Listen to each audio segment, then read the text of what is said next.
आम्हाला सर्वांना अभिमान आहे की युनेस्कोच्या वर्ल्ड हेरिटेज लिस्टमध्ये शिवछत्रपतींचे आपण पाहतोय 12 किल्ले याचा समावेश झालेला आहे.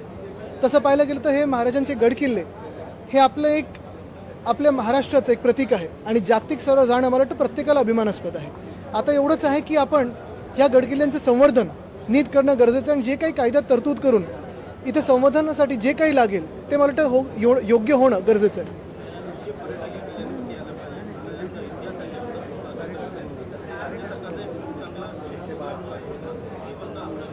मला वाटतं केंद्रीय स्तरावर असेल, राज्य स्तरावर असेल किंवा आपण सगळ्यांनी देखील आपण आपले किती किल्ले जाऊन पाहिलेत मला वाटतं ते पण करणं गरजेचं आहे. आता ट्रेकिंग वाढते आणि मला वाटतं तसं पाहायला गेलं तर अनेक किल्ल्यांवर ट्रेकिंग हायकिंगसाठी लोक जातात, इतिहास समजून घ्यायला लोक जातात. तर हे आहे आता हे जागतिक स्तरावर नेत असताना आजूबाजूच्या सोयीसुविधा, बाजूला येण्या जाण्यासाठी नीट मार्ग वगैरे मला वाटतं हे झालं तर अजून चांगलं होईल.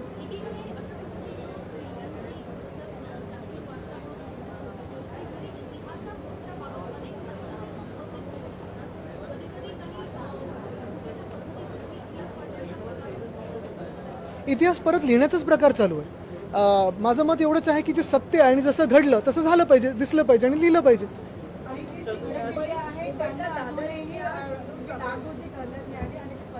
कुठे कुठे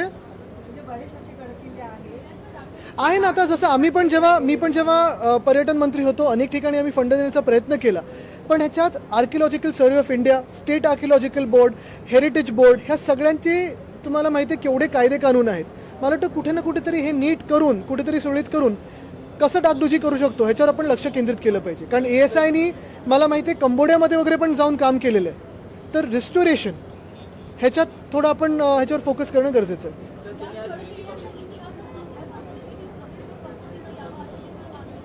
मला वाटतं एक महत्त्वाचं आहे की इतिहास हा आपण वारसा म्हणून जपावं, पण इतिहासात किती भांडत बसावं हे आता आपण देशाने ठरवलं पाहिजे.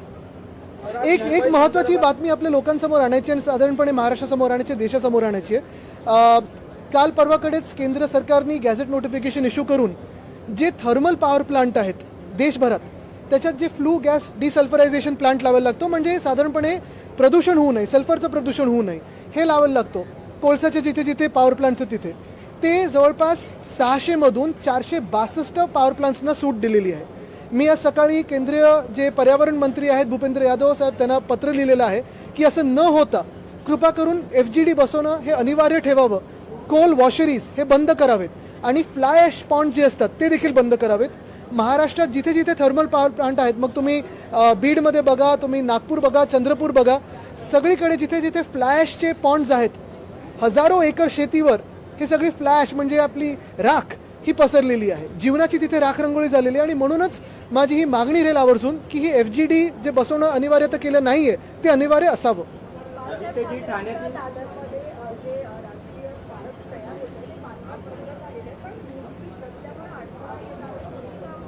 मला वाटतं त्याच्यावर आता चर्चा सुरू आहे. त्याच्यात काही शासनाचे देखील अधिकारी आहेत. पहिला टप्पा हा पूर्ण झालेला आहे. पुढच्या टप्प्यासाठी आता आम्ही जी काही बैठका करायचे ते करत आहोत. तुम्ही असे फॉरवर्ड शॉर्ट लेगवरनं विचारू नका ना थोडं. आता ये होने के बाद मुंबई संदर्भात अनेक प्रश्न आपण सभागृहामध्ये उपस्थित केले. त्यामध्ये जर पाहायला गेलं तर विधान भवनाबाहेर एका कार्यकर्ता नव्हता, ऍक्टिव्हिस्ट होता, त्याच्या माध्यमातून कुठेतरी आंदोलन करण्यात आलं. हॉस्पिटल्स असतील आणि इतर काही गोष्टी असतील हॉस्पिटलमध्ये त्या कुठेतरी सुखसुविधा पूर्णपणे मी हे मागच्या वर्षी पण बोललो होतो, आत्ताच्या पण भाषणात हे केलं आहे. मी सरकारकडे विनंती केलेली आहे, मागणी केलेली आहे की हॉस्पिटलसाठी एक बैठक घ्यावी. आपल्याला आठवत असेल 2023 साली मी आणि अंबादास दानवेजी आम्ही नांदेड, छत्रपती संभाजीनगर आणि नागपूरच्या मेडिकल कॉलेजेसना जाऊन आलो होतो. तेव्हा बालकांचे मृत्यू होतात अशी सगळीकडे बातमी होती. आणि तसं पाहायला गेलं तर मग आपण नंतर राजकीय मंडळी जाऊन डीनना पकडतो, रेसिडेंट डॉक्टरना पकडतो, पण खरी जी कारणं आहेत मग त्याच्यात थोडेफार तुम्ही बघता कुठे औषधाचा पुरवठा नाही आहे, कुठे IV फ्लुइड गेले नाही आहेत, कुठे रक्तसाठा पूर्ण नाही आहे, काही काही ठिकाणी भिंत पडली आहे, लोक आत येतात, पोलिसांचं तिथे लक्ष नाही आहे किंवा कचरा कुंडी आहे, महानगरपालिका उचलत नाही आहे. एक संयुक्त बैठक जर लावली त्या शहराची आणि त्या मेडिकल कॉलेज किंवा हॉस्पिटलवाल्यांना बोलवून, तर मला वाटतं अनेकशे प्रश्न हे तिकडचे स्थानिक पातळीवर पालकमंत्री सोडवू शकतात.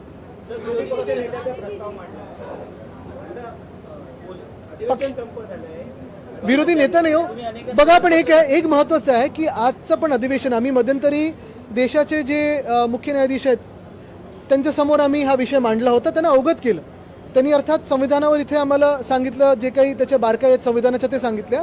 आम्ही पण त्यांना अवगत केलं की ज्या संविधानाबद्दल आम्ही बोलत आहोत त्याच्यातलं एक संविधानिक पद विरोधी पक्ष नेता हे अजून ह्या अधिवेशनात देखील आणि मागच्या 3 अधिवेशनात दिलं नाही आहे. आमची हीच अपेक्षा राहील की अध्यक्ष महोदयांनी ह्याच्यावर निर्णय घेऊन जे महाराष्ट्राच्या हिताचं आहे म्हणजे विरोधी पक्ष नेता असणं हे देणं गरजेचं आहे. कारण कशाला घाबरते तुम्ही? 200 लोकांचं सरकार आहे. एवढं बहुमताचं सरकार असताना कोणाला घाबरते तुम्ही? हे माहिती तर करू द्या मला. ठाण्यातील शासकीय जागांचा TDR हा नई गाइडलाइंस जारी की है नो ओबेसिटी जंक फूड को लेकर के जैसे सिगरेट और तंबाकू के पैकेट पर लिखा होता है वैसे जंक फूड के स्टॉल्स पर भी जो है अब इस तरह की चेतावनी दी जाएगी. लेकिन क्या ये चेतावनी जो है ना और ये गाइडलाइंस जो है वो पिज्जा बर्गर वालों के लिए भी होगी? देखिए, गरीब ये एक इसमें है कि आप किसको ओबेसिटी मानते हो, इसको साइंटिफिक एक कोई दायरे में बिठाते हैं. लेकिन जैसे ये गाइडलाइन है कि क्या खाए क्या नहीं खाए, ऐसे पहले भी कहा गया था ना खाता हूँ ना खाने देता हूँ. लेकिन यहाँ जो चड्डी बनियान गैंग है, आपने तो देखा होगा बाजू में बैग में पैसे भर भर के रखे हुए, स्मोकिंग भी कर रहे हैं. तो इनको कोई चेतावनी है कि नहीं है? इन पे कोई कार्रवाई होगी कि नहीं होगी? तो पहने क्यों नहीं? पहने क्यों नहीं? और क्या क्या कपड़ों पे गांधी जी का फोटो छपा हुआ था? आदित्य जी, इसमें ये है कि वड़ा पाव हो या फिर समोसा हो, जिलेबी हो, ये जो ठेले वाले हैं या जो गरीब मजदूर मतलब इस तरह के जो छोटे व्यापारी है या दुकानदार है, उन पर बंदिश लगाई जाएगी या उनको जो है उनके ऊपर नजर रहेगी. लेकिन जो पिज़्ज़ा बर्गर या जो जंक फूड जो मिलते हैं उन पर क्या होगा? ये भी मेरी यही मान्यता है कि हर एक जो भी हम खाते हैं उसकी इन्फॉर्मेशन हो. कैलोरी क्या है उसमें, कितनी किलो कैलोरी उसमें है, कितना परसेंट उसमें ऑयल है, कितना परसेंट फैट हो सकता है. लेकिन जो आप कह रहे हैं पिज्ज़ा बर्गर हो या फिर वड़ा पाव हो, भजी पाव हो, पाव भाजी हो, ये सारी चीज़ें जिसको जो पसंद है खा सकता है, लेकिन अपनी अपनी मात्रा में खाए. जैसे डॉक्टर कहता है, जैसे फैमिली कहती है, वैसे खाए, एंजॉय करो. आपने आज केंद्रीय मंत्री केंद्रीय पर्यावरण मंत्री को भी मुझे तो ऐसे लगता है कि ये सरकार ने 2014 में कहा था कि लाइसेंस राज दूर करेंगे. अभी कितने लाइसेंसेस आ रहे हैं देखो. आपने केंद्रीय मंत्री को पत्र लिखा है, क्या आपकी मांग है? मैंने केंद्रीय मंत्री पर्यावरण भूपेंद्र यादव जी को खत लिखा है. उसमें यही कहा है कि जो उनकी अभी एक ऑर्डर आई थी पिछले 2 दिनों में, फ्लू गैस डीसल्फराइजेशन जो एक मैकेनिज्म होता है, FGD बोलते हैं उसे, वो चिमनी पे बिठाया जाता है जहाँ जहाँ थर्मल पावर प्लांट है, कोयले के प्लांट्स है. देश भर में लगभग 600 ऐसे प्लांट्स हैं, उसमें से 462 प्लांट्स को उसमें से एग्जेम किया गया है. मेरी यही मांग है कि ऐसे एग्जेम्पशन ना दिए जाए. FGD ये बेसिक प्रदूषण को फाइट करने के लिए एक बहुत बड़ा जरिया है और वो ऐसे ही कायम रखे. उसी के साथ जहाँ जहाँ ऐश पॉन्ड है और कोल वॉशरीज है वो बंद किए जाए. मुंबई को लेकर के आपने सारे सवाल उठाए गए आज. त्यांनी म्हटलंय की 1 वर्ष झालं एका केसच्या संदर्भात समितीचा अहवाल आला तरी पण का आला? मला वाटतं धर्मांध हे कायदा ठीक आहे. पक्ष बदलण्याच्या कायद्यामध्ये तर ज्या बदल चालू आहेत त्याच्यात आमचा पण निकाल आता येईल असं वाटायला लागलेलं आहे. न्याय कधी ना कधीतरी आता मिळेल असं वाटायला लागलेलं आहे. आणि मग हे सगळे जे बदल होत आहेत, पक्ष बदल, पोस्टर बदल, होर्डिंग बदल, कपडे बदल, हे आपल्याला कळेल. आणि तुम्ही मला सांगा, आत्ता भाजपचं 11 वर्ष केंद्रात सरकार आहे, 9.5 वर्ष महाराष्ट्रात सरकार आहे. आपण बोलतो हिंदुत्ववादी सरकार आहे आणि तरी हिंदू खतरे में. कुठे काय? नाही, मी तर नाही पाहिलं. ठीक आहे.